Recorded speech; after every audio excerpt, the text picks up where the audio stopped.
Bakalım gerçekten bir saat beklemeye değer mi? Paris'in ortasına bakın ne buldum. Bu şura mı? Ben seni çizerim ya. Şu pembe. Sıra bende. Ya Paris gerçekten kokuyor. Bu saatten sonra dönüş yoktu. Sıranın en ucuna geldik. Abi gün yüzü görmedik ya. Şanzelize. Dünyanın en saçma oturmasıydı. Evet, Mona Lisa'yı gördük. Şimdi geri dönüyoruz gibi. Buranın en meşhur tatlısı. Bossu. Bossu. Bossu. La Bossu. Paris'teki en meşhur eczanelerden birine geldik. Sonra bir bakıyorsun bir tane daha merdiven çıkman gerekiyor. Ben de bir sıcak çikolata söyledim. Tadı muhteşem. Size gelip niye döner yiyoruz?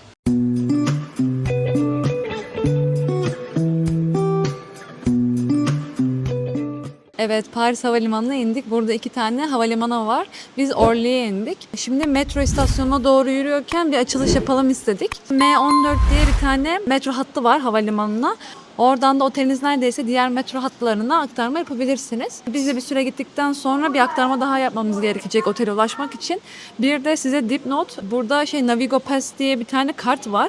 Kartta sınırsız aslında ulaşım seçeneği mevcut. Bir sürü zon var burada. 1'den 5'e kadar. O kartla aslında sınırsız haftalık olarak bir yerden bir yere gidebiliyorsunuz. Fakat şöyle bir handikapı var ki kart sadece pazartesiden pazara aktif. Şu an cumartesi geldiğimiz ve salı döneceğimiz için bunu alamayacağız maalesef. Onu biletleri almayı planlıyoruz, bakalım gidince göreceğiz. O yüzden mesela Paris planını yaparken bunu da göz önünde bulundurarak pazartesi ile pazar arasına sığdırabilirsiniz. Çok acıktık. Metro yakınında bir sandviç market bulduk. Sandviç aldık. Ben sandviçin içerisinde ne olduğunu henüz bir bilgim yok. Ama Sadece pideye benziyor diye aldım. Pideye benziyor. Çok hoşuma gitti. Pide ekmeği. Bu sefer standart işte jambon, kaşar, peynir. Evet. Şimdi tadına bakacağım. Çok açım. Yani bir de su aldık. Bunlar da 7 euro. Açım şu an, çok güzel.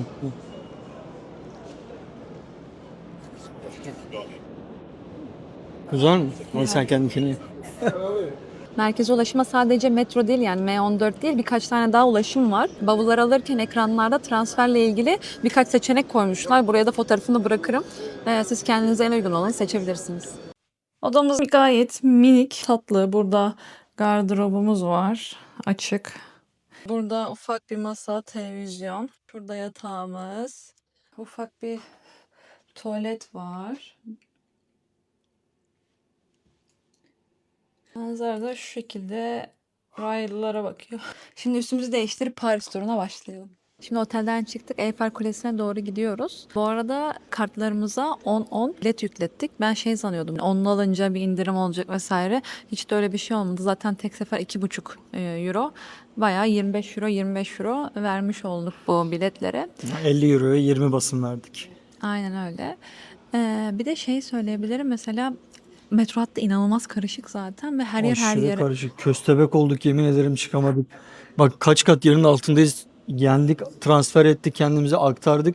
3 kat yukarı çıktık. Hala metrodayız. Yerden bir yere giderken sürekli bir metrodan bir metroya aktarma yapmanız gerekiyor. Ama atıyorum bir kere bu bileti bastınız, çıkana kadar aktarma yapacaksınız, onlar da dahil oluyor. Evet, bir kere giriş yaptıktan sonra Yani alttan zaten içeri var. vızır vızır dolanıyor. Her durağın transfer olacağı metrolar var, zaten orada gösteriyor.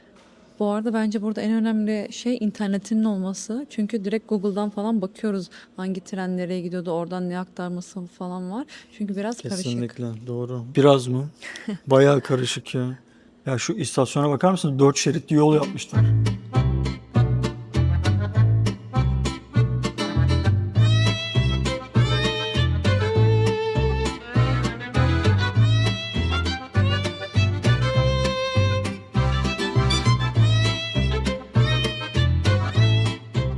Şimdi metrodan çıktık, yürümeye başladık Eyfel'e doğru. Çıktığımız yol üzerinde bir sürü böyle stand vardı.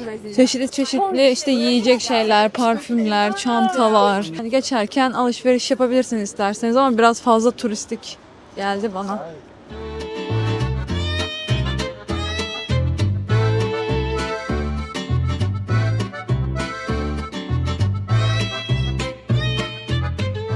Sonunda geldik. Eyfel'in önündeyiz.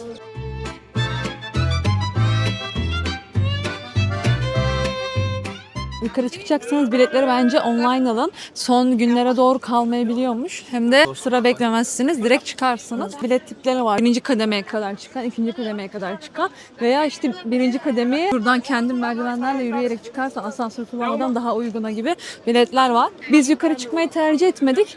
Dışarıdan izlemenin daha keyifli olacağını düşünüyorum. Ben daha önce çıkmıştım yukarı. Bence aşırı güzel bir manzarası yok ama ilk defa geldiyseniz, denemek isterseniz biletlerinizi online almayı unutmayın.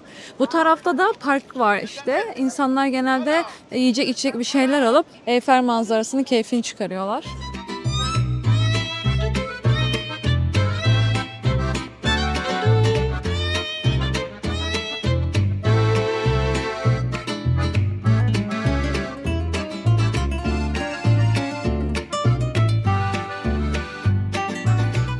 Kapıda girerken yazmışlar. Şimdi bilet alırsan en üst tepeye çıkamıyorsun çünkü biletler tükenmiş. İçeri giriyorsun yine böyle cam kapılardan bir güvenlik kontrolü var. Hoş minik bir park var. Artı işte istersen Eyfel'in tam altına falan fotoğraf çekilebiliyorsun. İstersen yukarı çıkabiliyorsun biletin varsa veya aşağıdan yine bilet alıp da yukarı çıkabiliyorsun. Evet evet, Eyfel'in bu bulunduğu alan bayağı yeşillikli bir alan ama yalnız yiyecek içecek yasak yani içeride. Ama çevresinde bayağı yeşillik alan var. İnsanlar hep oturmuş, örtüsünü sermiş. Le Suffren diye bir restoran var bu yeşillikli alana geçince. Ona rezervasyon yaptırmıştım. O tarafa doğru yürüyeceğiz. Sonra belki bir şeyler alıp gelip bu yeşillikli alana oturabiliriz. Hava çok rüzgarlı bugün. Ve Haziran'ın başındayız. O kadar soğuk ki şu an. Benim hırka çok ince kaldı. Hırkayla dolaşıyoruz. Vallahi böyle devam ederse mont falan alabilirim, böyle ince bir şey. Lütfen üşüdüm. Eyfel Kulesi'ni nasıl hayal ediyorsunuz bilmiyorum ama ortalık pazar yeri.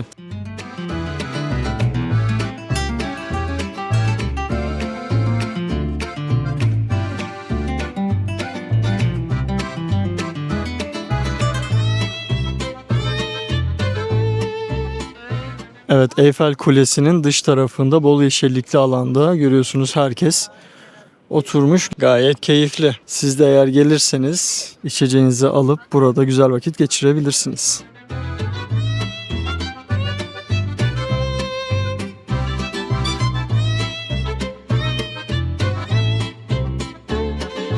Meşhur olan soğan çorbasını söyledik. Üzeri peynirli geldi ve biraz yakılmış sanırım peyniri. Tadına bakıyorum.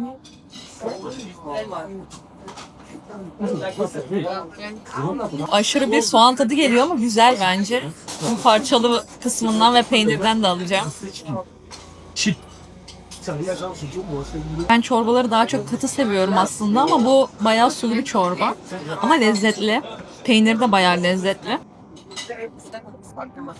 Biraz yedikçe içinden böyle ekmekler de çıkmaya başladı. Evde malzeme yok da sadece soğanla çorba yapıyormuşsun gibi bir tadı var. Benim yorumum bu. Yemeklerimiz geldi. Ben tavuk söylemiştim. Sosunda böyle mantarlar var. Yanına bir püre geldi. Sezer de et söyledi. Yanında sosu ve patates kızartması var.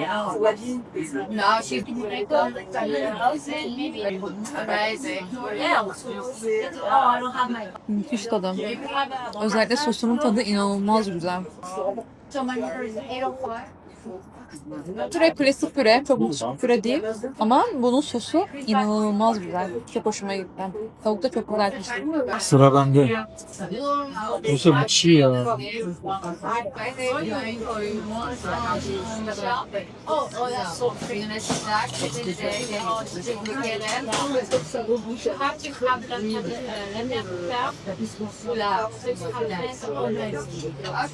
Çok mu güzel, çok mu kötü anlayamadım. Suratında.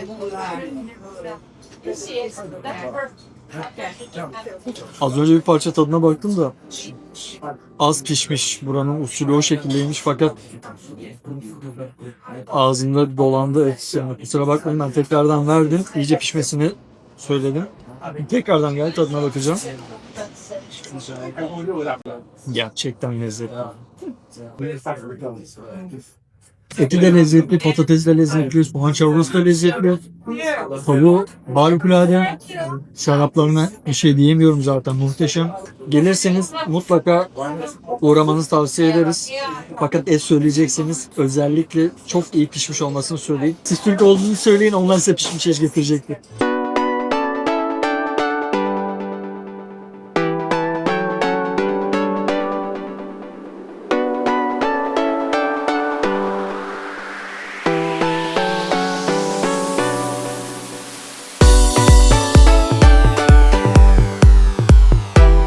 geçişlerde genellikle normal merdiven oluyor. O yüzden bebek arabasıyla gelenler falan biraz zorlanabilir. Etrafa bakmıştık biz ilk bavulla geldiğimizde. Asansör falan göremedik. Bayağı elimize çıkartmak zorunda kaldık. Ya belim kırıldı. Tren hattı gerçekten eski bir hat. Rutubet mi kokuyor çok affedersiniz, yani sidik mi kokuyor? Yani Paris gerçekten kokuyor. Paris biraz pis kokuyor. Sadece tren hattı değil, yani dışarıda gezdiğimiz lokasyonlarda da o şekilde. Ne kokuyor anlamadım ama böyle rutubet gibi kokuyor her yer. Maalesef yağmur yağdığı için Eyfel'in oradaki o çimenlere oturamadık. O yüzden otele dönüp biraz dinlenme kararı aldık. Bu arada işte yemek yediğimiz yeri tadı lezzetliydi. Garsonlar vesaire aşırı ilgiliydi. Aşırı sempatikti yani çalışanlar. Fakat kesinlikle bir fiyat performans yeri değil. Aldığım porsiyonlar lezzetine göre fiyatları bir tık fazlaydı bence. Galiba lokallerin çok gittiği bir yer.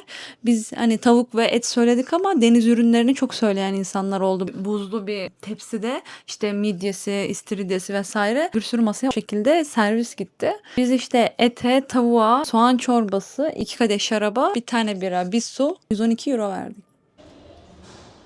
Bak beni bu tren istasyonuna bırakın. 2 gün çıkamam buradan. Abi gün yüzü görmedik ya. Bu kadar karışıklık. Kaç kat burası? Yani bir kat iniyorum. Değil mi? Bir kat iniyorum, trene biniyorum. Ay konuşamadım. Bir kat inip trene biniyorum. İndiğim duraktan 8 kat yukarı çıkmaya çalışıyorum. Ama normal merdivene bineyim de yukarı çıkayım, merdivenden çıkayım da değil. Aa bak ne var burada.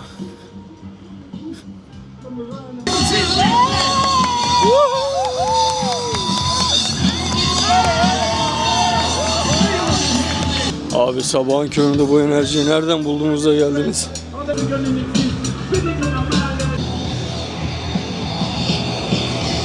Evet, günaydın. Günaydın. Cedric Grolet'e geldik. Bu da ünlü bir pasta şefi. İşte croissantları çok meşhur. İşte böyle değişik tatlıları var, böyle kek pasta gibi. Onlar çok meşhur.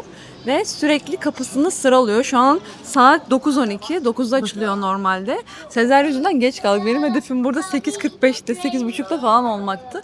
Şu an önümüzde bir sıra var ve sırayı bekliyoruz. Allah'tan açıldığı için biraz ilerliyor. İnşallah croissantlarımız bitmez. Neyimiz bitmez? Croissantlarımız bitmez inşallah.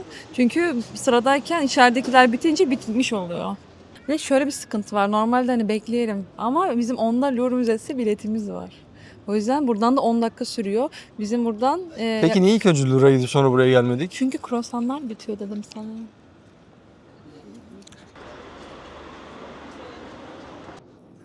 Abi siz olun.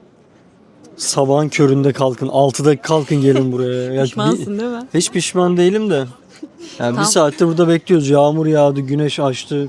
Yani mevsim değiştirdik ya. Olsun, şu an önümüzde sadece bir kişi var. Vallahi içeri gireceğiz sonunda. Saat 10'u 10 geçiyor. Louvre Müzesi biletlerimiz de başladı aslında. İnşallah gecikmeli de olsa bizi içeri alırlar ama artık bu saatten sonra dönüş yoktu. Sıranın en ucuna geldik. Almadan dönmek yok.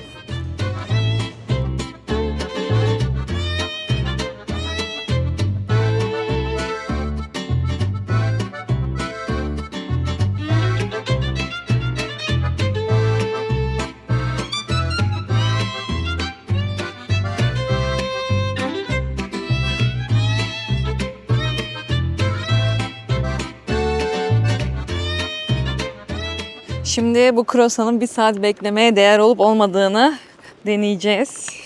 Göreceğiz. Croissant'ın oval şekli çok güzel yalnız. Kokusu da efsanevi zaten. Şöyle şurada durayım. Bakalım gerçekten bir saat beklemeye değer mi? Ya da bayağı güzel bu arada. Aşırı kıtır. Bir saat beklemeye değer mi? Tam emin değilim.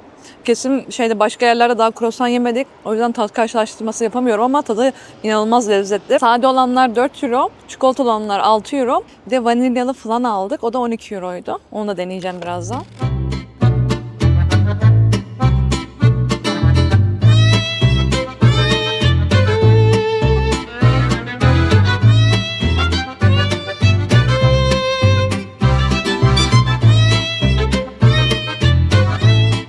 Louvre Müzesi'ne üzerine geldik. Yarım saat geç gelmemize rağmen bir sıkıntı olmadı. Sırada bekliyoruz. İçeride bir güvenlik kontrolü var. İşte çantaları X-ray'e falan bırakacağız. Onun sırasındayız. Yani siz de bizim gibi geç kalırsanız eğer Endişe yapmayın. endişelenmeyin. Abi croissant'ın tadı damağımda kaldı. O kadar güzel ki veya çok açtım yani bilmiyorum ama aşırı güzeldi ve çıtır çıtırdı. Yedikçe daha da güzelleşti. Sezer henüz yemedi kendininkini, oturarak yemek istiyormuş. Ben dayanamadım, ayakta yedim direkt. Keşke almışken Ha, 2 tane falan alsaydım. Beklerken sıcak çikolata falan da içtim. O sırayı bir saat bekledikten sonra doydum zaten. Biraz açtım şeyce. Şimdi Sezer deniyor kendi croissant'ını. Normal bir yerden de alsaydık yani öğlen de gidip alsaydık biz bunu alırdık yerdik yani. Çok lezzetli, çok başarılı. Aynen öyle, çok abartılı bir şey yok. Bence sabahın köründe gidip beklemenize değmez. Sezer'inkinin de tadına bak. Çikolatalı olan. Çikolatası biraz acı geldi bana. Yani sade olan bence daha lezzetliydi. Böyle bitter çikolata acısı da değil. Böyle değişik bir acı. O yüzden ben çikolatasını aşırı beğenmedim. Çikolatalısının da sade kısımları yine çok güzel ama çikolatanın geldiği yerler biraz boğulmuş gibi geldi. Çıtır çıtır bir hamurun içerisinde krema var. Tadı bayağı güzel bence, lezzetli. Ama mesela bunun için bir saat sıra beklemeye bence değmez. Tabi buraya geldiysen bence kesinlikle bir kere beklenebilir. Ama bir daha gelsem beklemem.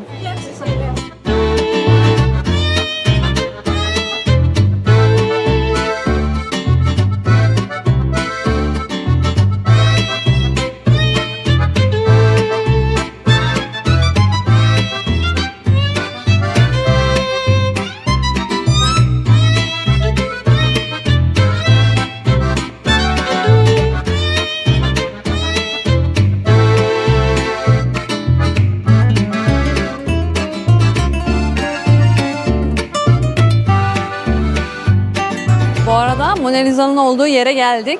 Önüne sıra için bir yer ayarlamışlar. Yanları da kapatmışlar aslında siyah çarşaflarla görünmesin diye. Fotoğraf çekmek istiyorsan o sırayı bekleyin. Önüne doğru gidiyorsun. Bizi çok saçmaydı, o yüzden beklemedik. Yanlardan böyle geçerken çaktırmadan bir iki tane poz aldık. Mona Lisa'nın sergilendiği yere girmeden etrafta böyle bir koridor var. İnanılmaz tablolar var orada. Açıkçası bunlar daha etkileyici duruyor sadece Mona Lisa'nın tablosundansa. Biraz sadece gibi oldu. Evet, Mona Lisa'yı gördük, şimdi geri dönüyoruz gibi. Koridordaki tablolar bence daha etkileyici duruyor.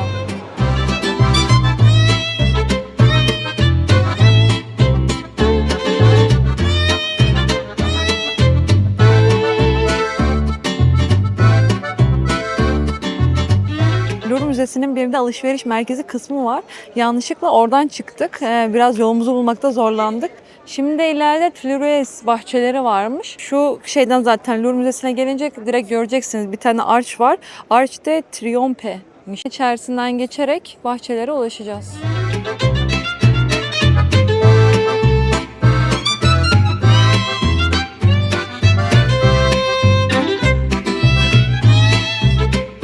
Louvre Müzesi'nin olduğu lokasyonun etrafında doğru düzgün yemek yenilebilecek alan bulamadık. Açık olan mekanlara baktık. Minimum 40 Euro'dan başlıyor. Genel olarak çok pahalı, bir de bugün pazar olduğundan dolayı mı anlamadım. Kapalı, birçok mekan kapalı. Saat şu an 2 ve hala kahvaltı yapmadım. Şöyle bir sandviççi bulduk. Gayet tatlı, hoş bir yer. Buse trüflü makarna aldı. Ben de şöyle bir sandviç aldım, tavuklu. 2 suyla birlikte 28 euro. Afiyet olsun. Yemeğimi yedim, vallahi kendime geldim. Ya yemek ne kadar zor burada. Hem bulamıyorsun, bulunca pahalı. Yani hadi oturayım yiyeyim diyorsun. Bu sefer de damak tadına uygun bir şey bulamıyorsun. Bu arada şurada McDonald's var. Görselim McDonald's yerdim. Vallahi McDonald's yerdim. Karnımız doyuruk. Şimdi nereye gidiyoruz? Şimdi bana bir çanta alacağız. Çanta almaya mı? Çanta alacağız. Şimdi Şanzelize'ye doğru gideceğiz. Oraları bir turlayıp bir tane meşhur makaroncu varmış. Oradan birkaç parça makaron alıp deneyeceğiz.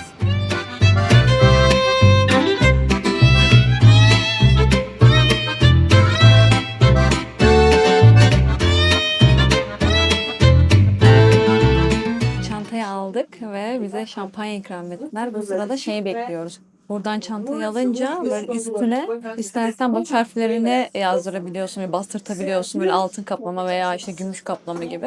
Veya Eyfel Kulesi'ni yapabiliyorsun. Ben Eyfel'i tercih ettim. Şimdi Eyfel Kulesi'nin baskısını yapacaklar. Onu bekliyorum.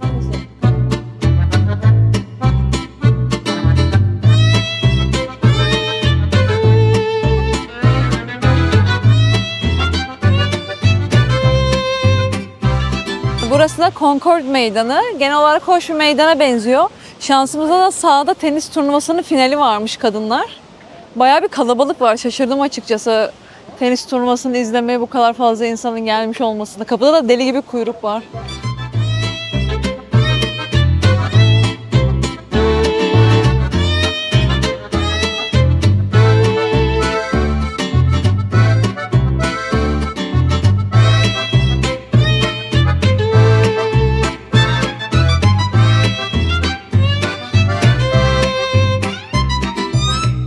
Şanzelize'ye geldik. Şanzelize. Burası aslında ünlü bir cadde. Etrafta böyle lüks mağazaların olduğu bir caddeler bütünü diyebiliriz.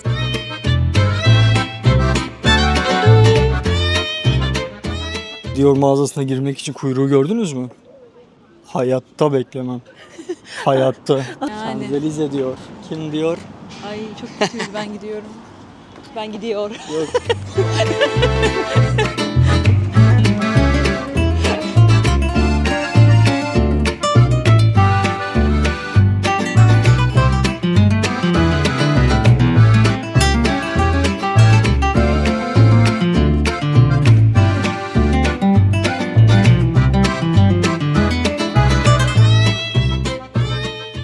Evet arkadaşlar, makaronumuzu aldık. Oo, kutu açılışı. Göstereyim, kutu açılışı yapıyoruz. 8 tane makaron aldık. 8 farklı çeşit makaronumuz var. Şimdi yarım yarım deneyeceğiz. İçeride oturamadık çünkü oturmak için bile bayağı bir sıra vardı. Rezervasyonu olanlar vardı, içeride oturmak için sırada bekleyenler vardı. Bayağı kalabalıktı. Biz de alıp çıkalım Şanzelize meydanında tadına bakalım dedik. Dayanamadık, yolda yiyoruz. Şimdi aşırı çıtır yalnız, dokununca kırılıyor. Aşırı güzel tadı bence, ağızda dağılıyor ve limon aromalı gibi bu. Linkini çok beğendim. Şu frambuazlı olan, şu pembe. Aşırı güzel bence tatları. Yediğim en iyi makaron. Şimdi fıstıkla. Bu karamelli. Bak ver çabuk onu bana. Bana ver. Diğer makaronlardan ne kadar farklı olabilir diyebilirsiniz. O kadar farklı. Gerçekten o kadar farklı. Bu neyle? Çikolata. Çikolatasını aşırı beğenmedim ben bu. Deminden beri diyorsun. Yok ben de beğenmedim. Vanilyalı yiyelim. Ne diyorsun? Aşırı güzeller. Yoğurtlu çilekli mi ne? Marmelat tadı geliyor. Bunu da çikolatadan bir önceye koyuyorum. Şunun tadına bakalım. Bu çikolata önceki neydi? Fındıklı olan bu. Sen çok yedin. Güzelmiş. Tamam, ben sıralama yapıyorum. Mavi olan, karamelli olan, frambuazlı olan, bu dışı çikolata kaplı olan ve fıstıklı olan. Ona da şey koyuyorum. O çikolatalıyı ve üzerine de yoğurtlu olanı koyuyorum. Ben tatlarını unuttum. Hepsi güzeldi. Aşırı yorulduğumuz için tatlı bir mekan bulduk. Buraya oturmaya karar verdik. Birer bira söyledik. Yanına da böyle bir aperatif tabağı getirdi paylaşımlık.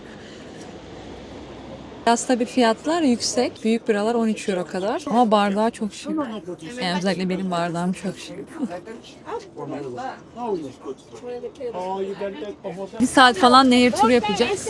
Önceden bilet almamıza rağmen yaklaşık bir 30 dakika, 35 dakika falan bekledik. Yani sıra atlamalı bilet değilmiş. Tekne yanaşıyor, içindekileri indiriyorlar. Sırada bekleyenleri bindiriyorlar. Sıraya girdiğimizden itibaren ikinci tekneye binebildik. Ama iyi oldu ikinci tekneye bindiğimiz çünkü yukarıda ve köşede oturabiliyoruz şu an. Çok kalabalık bu arada. 2 katlı bu, sadece üst katın bir kısmı. Nereden geçiyoruz? Köprünün altından geçiyoruz.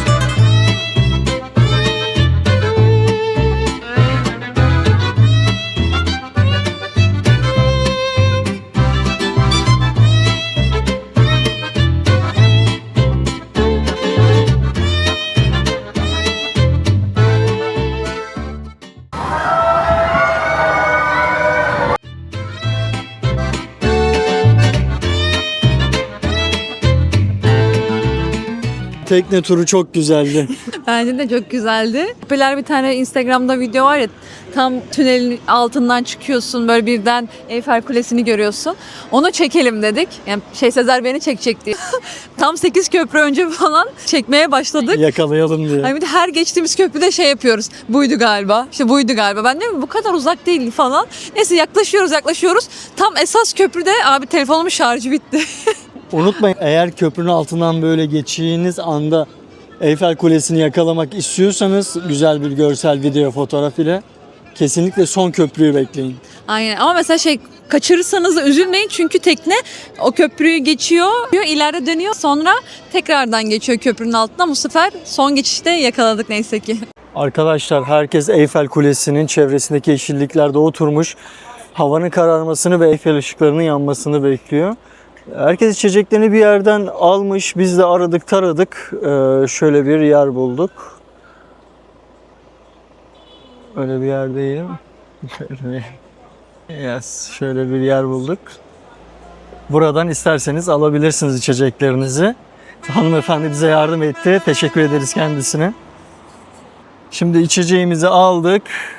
Biz de yeşil alana doğru ilerliyoruz.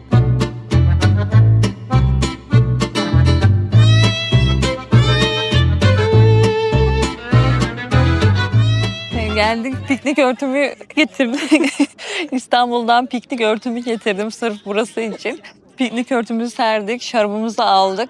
Eyfel'i seyrediyoruz şu an. Gayet ortam çok hoş. Herkes gelmiş böyle. Evet. Örtüsünü atmış, kitap okuyanlar, işte şarap içenler. Ve günün yorgunluğunu Eyfel Kulesi manzarası ile yeşilliğin tam ortasında buz gibi bir kadeh şarapla tamamlayacağız.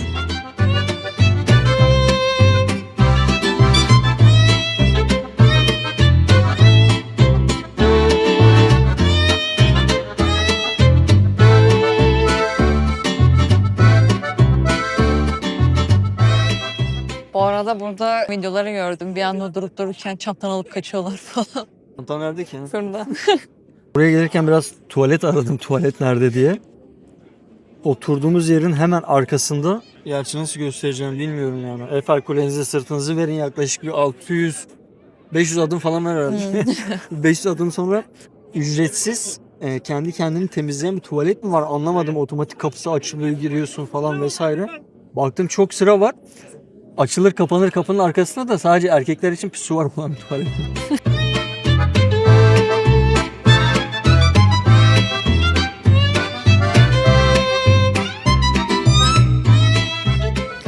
Hemen oturduğumuz yerin böyle köşesinde yeşil tenteli bir yer vardı. Biraz karnımız acıktığı için gittim oraya. Şöyle pizza margarita aldım. Sezer'e de şöyle bir panini aldım. Sonra 2 tane bira alayım dedim. Son bir anda hesap 40 euro oldu. Dedim bira ne kadar? Birayı 9 eurodan satıyorlarmış.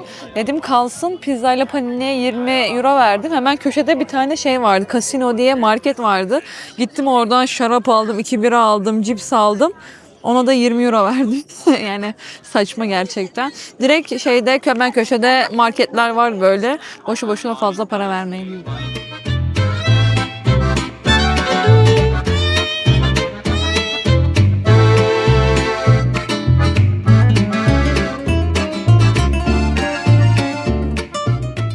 Yeni bir günden herkese merhaba. Montmartre'deyiz. Burada çok güzel bir kafeye oturduk. İsmi La Bossue.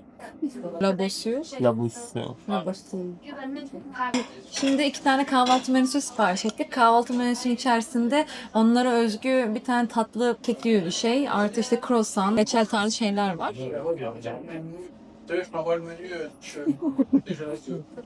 Bossue. Bossue. Bossue. Bossue. La Bossue. Tercih ettiğiniz bir croissant. Ben bademliyi tercih ettim. Sezer çikolatalıyı. Böyle bir tatlı ekmek ve şöyle bir kek gibi bir şey geldi. Bir de reçelimiz var. Bakalım tadına. O kadar mı güzel? Yani çok güzel. Ben bademli söylemiştim. Direkt bir badem tadı geldi ağzıma. Ya biraz şekerli bir kahvaltı olacak tabii ama bayağı lezzetli.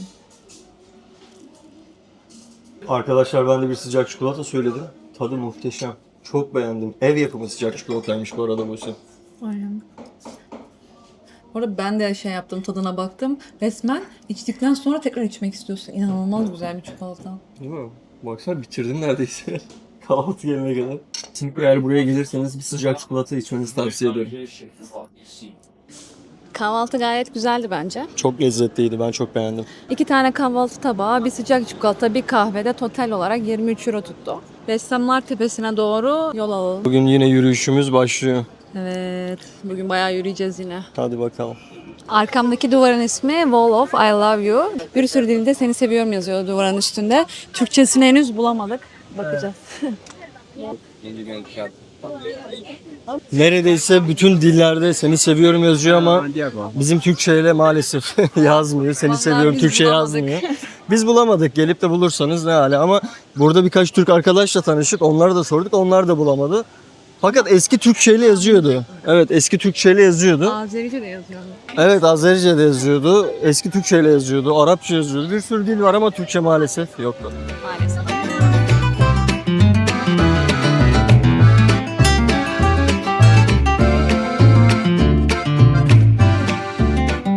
Ressamlar Tepesi'ne ulaştık sonunda.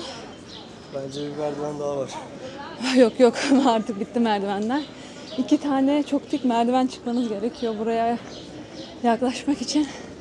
İkisi de birbirinden farklı yerler. Tam diyorsun ki evet buna çıktım bitti. Evet, Azerice'de yazıyordu. Eski Türkçeyle yazıyordu. Arapça yazıyordu. Bir sürü dil var ama Türkçe maalesef yoktu. Maalesef.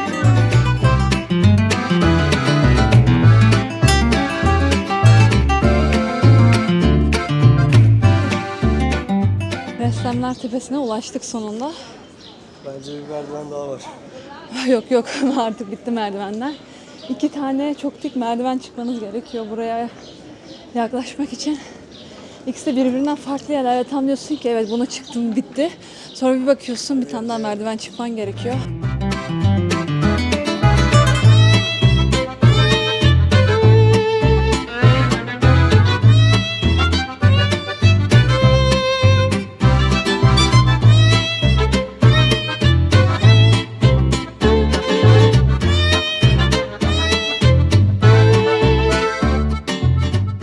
Sanırım 10-15 dakika çiziyorlar. Ne kadar? 60 euroydu şurada. 60 euro mu? Hadi seni çizerim ya. Şimdi bir tane bazilika var arka tarafta. Bayağı güzel. Hatta Sezer bizim evini oradan da görmüştü onu. Evet, bizim otelin odanın manzarası. Aynen. Tepesi sadece. Bazilika'nın tepesi oradan da görünüyormuş. Ha, yakınmışız.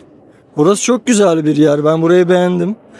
Cıvıl cıvıl herkes burada. Resmini çizdiriyor, içeceğini içiyor, yemeğini yiyor, oturup dinleniyorlar, geziyorlar, fotoğraf çekiyorlar. Vallahi herkes mutlu burada. Bazilika'ya doğru giderken böyle bir kilise daha gördük. Şimdi onun içine gireceğiz. İsmi de Eglise Saint Pierre de Montmartre. Buraya bakıp daha sonra bir daha sonra yemem. Buna bakıp daha sonra geçelim.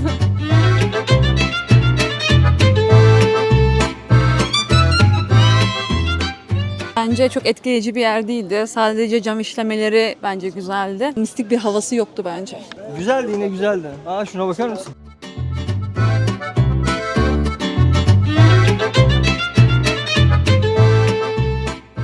Bazilika'ya çıktık. Karşısında muhteşem manzarası var. Ara gel.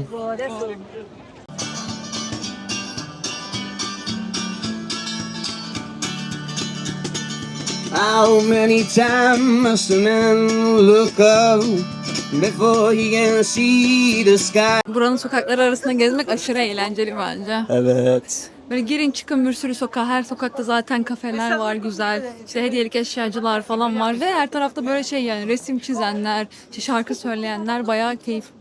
Arkamdaki Mason Rose kafesinde aslında Picasso falan kahve içiyormuş ama pazartesi ve salı günleri kapalıymış. Gelirseniz ve burada kesinlikle oturmak istiyorsanız saatlerine bakabilirsiniz. Oturamadım.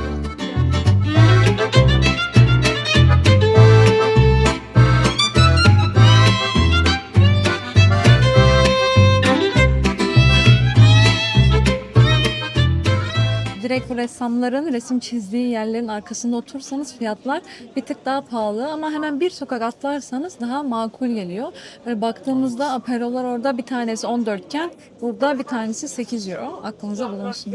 Arada şeyle yapıyorlar burada. Böyle bir peynir var.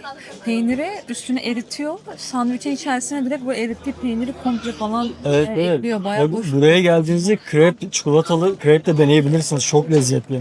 Moulin Rouge'un oradaki sokaktan yukarı çıktığınızda aslında bu kadar merdiven çıkmadan yokuş yukarı hafif yürüyerek tepeye ulaşabilirsiniz. Google Maps sizi merdivenle çıkartıyor. Ama inerken hiç merdiven inmedik. Böyle süzüle süzüle geldik. Aklınıza bulunsun. Moulin Rouge'un oradayız şu an. Moulin Rouge'da böyle dans gösterilerinin olduğu bir alan gibi düşünebiliriz aslında. Girişler biletli ve biletlerinizi eğer girmek istiyorsanız kesinlikle gelmeden önce alın. Ben gelmeden önce baktığımda 2 kişi 200 euroya falan geliyordu. Onun yerine biz Disney'e gitmeyi tercih ettik. Ama gösteriyi izlemek de çok hoş olurdu diye düşünüyorum. Buranın gece ışıklandırması da çok iyiymiş bu arada da. Eğer Ressamlar Tepesi'nden sonra acıktıysanız bir 15 dakikalık aşağı doğru yani Louvre Müzesi'ne doğru yürüme mesafesinde bir tane meşhur hamburgerci var. Biraz böyle al git temalı uyguna hamburger yapıyormuş ama bizim şu an karnımız aç değil. İsmi de Magnes et Sezbous diye bir yer. Magnet et Sezbous diye bir yer. Bir daha söyler misin? Hayır demem. İsterseniz orada yiyebilirsiniz. Galeries Lafayette Haussmann'a geldik. Yani buranın en ünlü alışveriş merkezlerinden biri, lüks alışveriş merkezlerinden biri. Şimdi içeride bir tur atalım.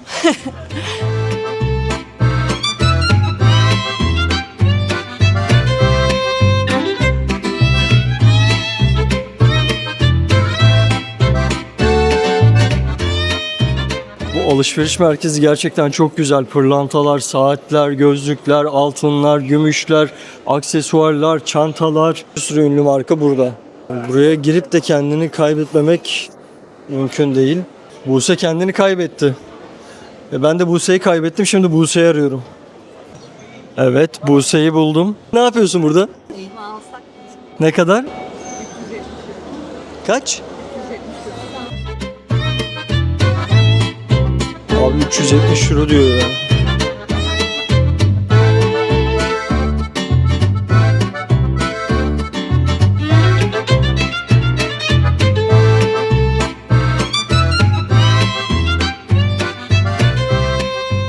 Galerie Vivienne'e geldik. Mimarisi çok güzel gerçekten. Burası ufak bir aslında alışveriş merkezi ama sağda solda Fransız şarabı deneyebileceğiniz mekanlar da bulunuyor. Şarap içmeyecekseniz bile buranın mutlaka içerisinden geçilmesi gerekiyor. Evet, şimdi Le Marais bölgesine geldik. Burada Chez Jou diye bir restoranta rezervasyonumuz var yarım saate. Burası da böyle muslarıyla çok ünlü bir restoran. Normalde aslında hamburgercide yemek yiyip burada tatlı yemeği planlıyorduk ama orayı es geçtiğimiz için burada yemek de yiyeceğiz. Şimdi oraya doğru gidelim. Bu arada gelirken Google'daki rezervasyon yaptırma yerine baktım. Haftalarca doluydu. Ben gelmeden önce yaptırmıştım popüler olduğunu bildiğim için. Eğer siz de uğramak istiyorsanız mutlaka geleceğiniz tarihlerdeki rezervasyonu kontrol edin.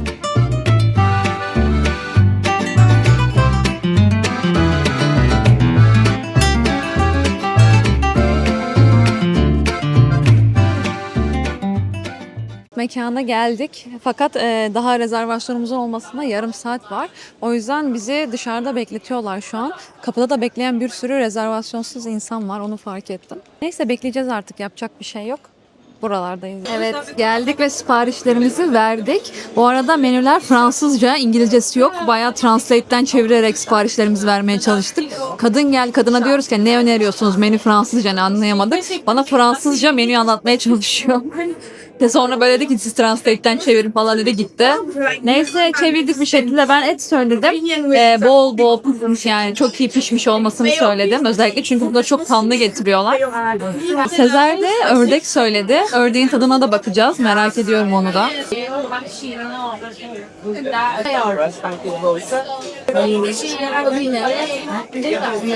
Tadı gayet lezzetli. Çok çok çok iyi pişmiş olsun. Asla kanlı olmasın. İçi sulu olmasın dememe rağmen yine içini sulu ve kanlı getirmişler. Ben bunu tekrardan göndereceğim. Yani kömür olsun mu demem gerekiyor. Damak tadlarını anlayamıyorum. Etimizin de tadına bakalım.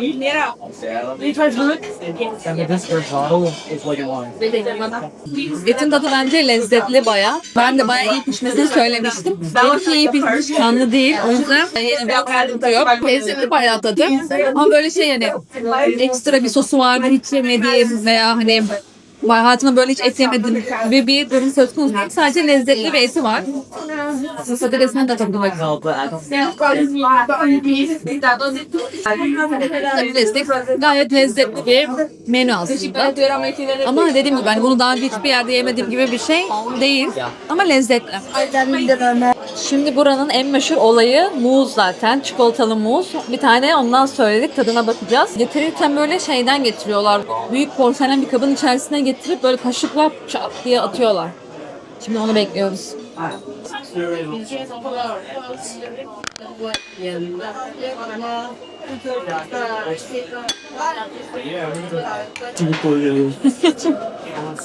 Buranın en meşhur tatlısı.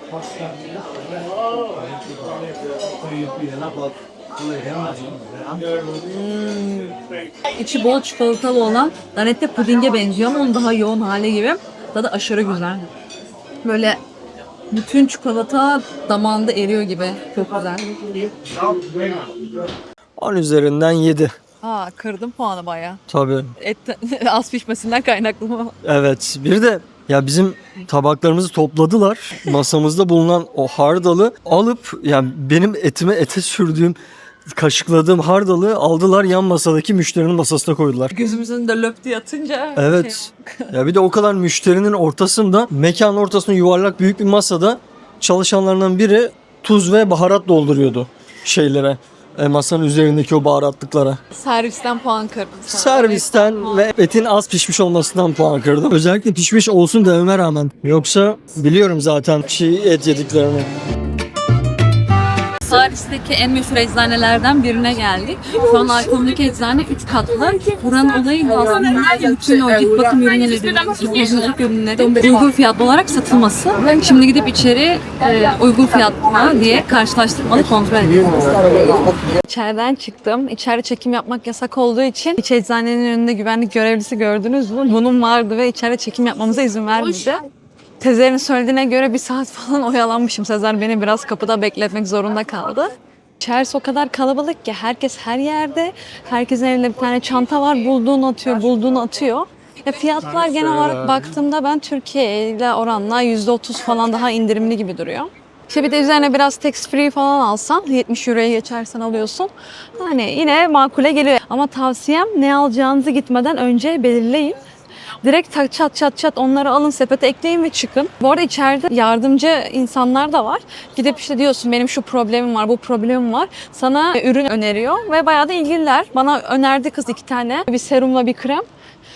Aldım onları direkt.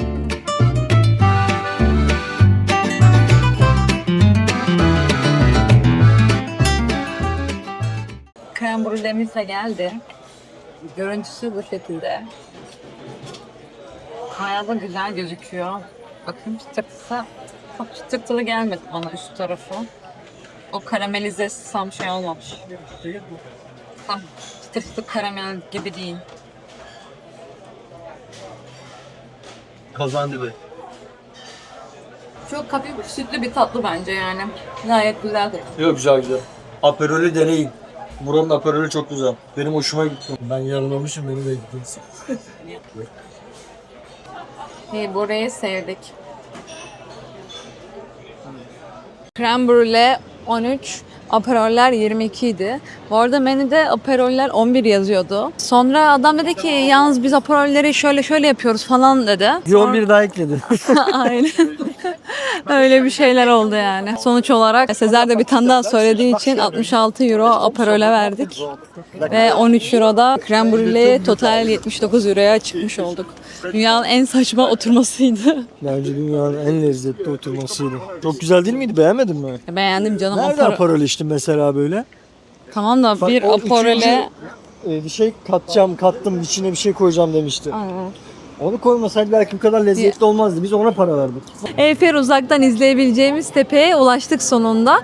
Buraya metro ile geldik. Bu tepenin ismi Trocadero diye yazılıyor ama Trocadero diye mi okunuyor emin değilim. Şimdi gidip biraz daha yakından bakalım.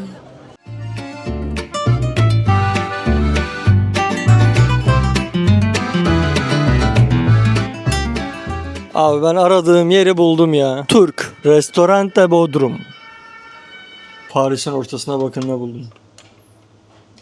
Görem ayrım. Denk geldik bir tane hemşerime. Çok mutlu oldum valla. Tam dönüşümüze yakın acıktım. Otele dönerken bir baktım dönerci, bir baktım Bodrum yazıyor. Aman Allah'ım dedim, hemen yapıştım. Yani bir yarım. Ben şey modundayım. Paris'e gelip niye döner yiyoruz? Bugün Paris'teki son günümüzdü.